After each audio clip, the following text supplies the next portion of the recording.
សួស្តីបងប្អូនទាំងអស់គ្នាថ្ងៃនេះយើងវិលត្រឡប់មកវិញទៀតហើយគឺខ្ញុំបង្ហាញអំពីរបៀបនៃការធ្វើវីដេអូតើអ្នកកំពុងធ្វើអ្វីយើងយកវីដេអូពីបរទេសមកបន្ទាប់មកយើង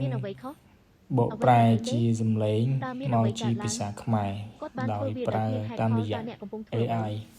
អ្នកដឹកជញ្ជូនចង់វាខ្ញុំបានសុំឲ្យអ្នកដឹកជញ្ជូនតោះឥឡូវយើងដើម្បីធ្វើការផលិតវីដេអូនឹងទាំងអស់គ្នាដំបូងឡើយយើងចូលទៅកាន់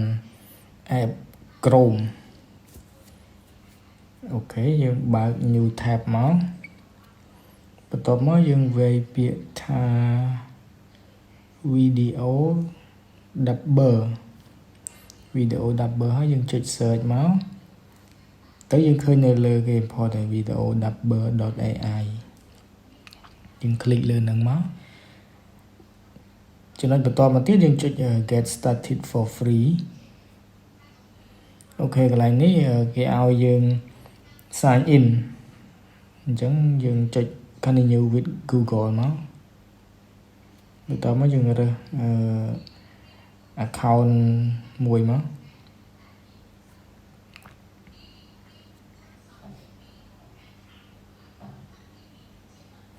អូខេអញ្ចឹង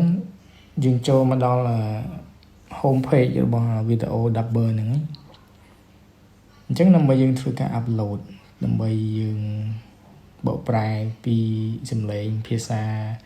វីដេអូបរទេសមកភាសាខ្មែរយើងចូលទៅកាន់កន្លែង upload នេះមក click ខាងលើហ្នឹងបន្ទាប់មកយើងជ្រើសរើស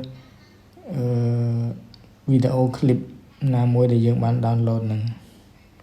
យើងកន្លែងបញ្ចេញ name នេះយើងទៅសេមកដាក់បកប្រែ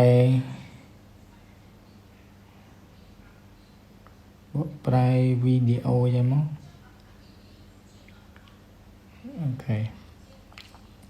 ហើយកន្លែង number of speaker នេះយើងយកតែមួយមកក៏បានយើងយក female ដាក់មនុស្សស្រីហើយ source language គឺភាសាដើមនៃវីដេអូហ្នឹងគឺភាសាអីគេអញ្ចឹងខ្ញុំយកពីវីដេអូចិនមកអញ្ចឹងយើងយក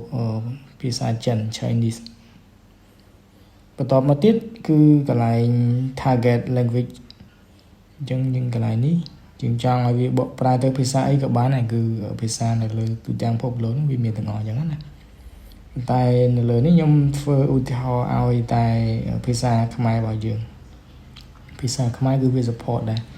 ខ្មែរ Cambodia នេះអូខេដល់ពេលយើង set បានប៉ុណ្ណឹងហើយយើងចុច translate អញ្ចឹងយើងឲ្យ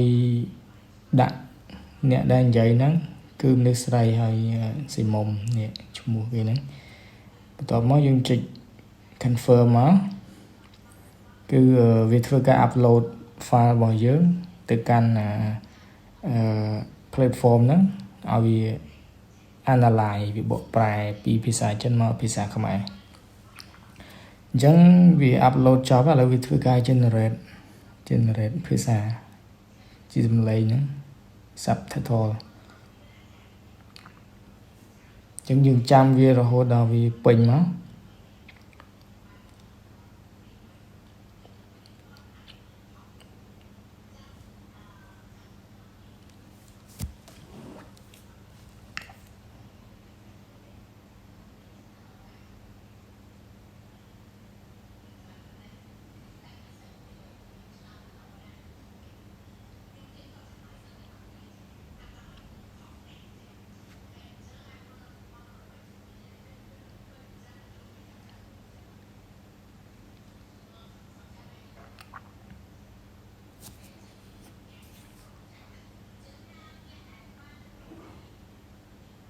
អូខេឥឡូវ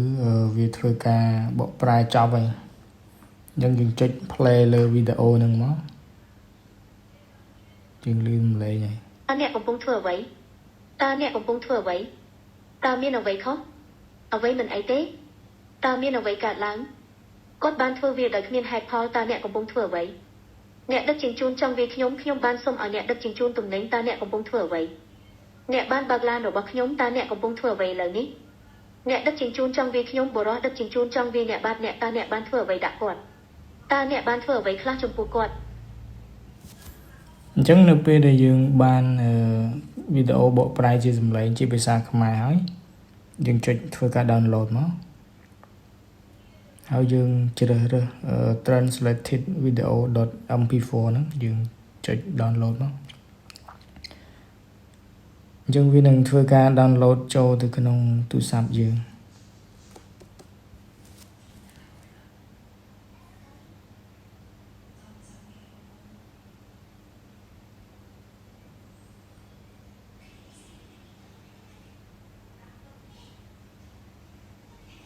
អូខេឥឡូវខ្ញុំបាន download ចប់ហើយយើងអាចចុច open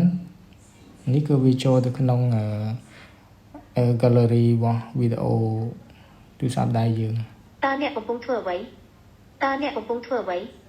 តើមានអ្វីខុសអ្វីមិនអីទេ ហ្នឹងហើយចាំមើលយើងដាក់វីដេអូ play ទៅអូខេអញ្ចឹងក្នុងវីដេអូហ្នឹងគឺខ្ញុំមានតែប៉ុណ្្នឹងទេគឺសូមកុំភ្លេចចុច like subscribe ហើយនិង comment ក្នុងវីដេអូរបស់ខ្ញុំដើម្បីធ្វើការផលិតនៅវីដេអូបន្តទៀតសូមអរគុណ